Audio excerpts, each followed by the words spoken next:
বাংলাদেশে জাতিসংঘের মানবাধিকার কার্যালয় স্থাপনের প্রতিবাদে গণমিছিল এবং বিক্ষোভ করেছে ইন্তিফাদা বাংলাদেশ।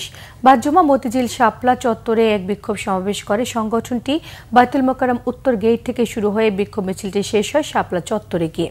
সেখানে সংগঠনটির নেতারা অভিযোগ করেন, মার্কিন দালালরা বাংলাদেশকে যুদ্ধের দিকেই ঠেলে দিচ্ছে।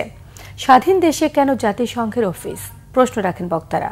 বছরের পর বছর জাতিসংঘ ন্যায় এবং ইনসাফের পক্ষে না থেকে অমুসলিমদের পক্ষে কাজ করে আসছে বলে অভিযোগ করেছেন ইন্তিফাদা নেতারা।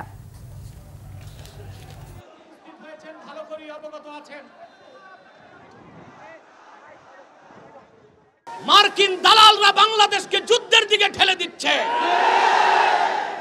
এক সাগর রক্তের বিনিময়ে হলেও ৫৫,০০০ বর্গ মাইলের বাংলাদেশের কোন ১ ইঞ্চি জায়গায় মার্কিন আগ্রাসনকে প্রতিষ্ঠিত হতে দেওয়া হবে না।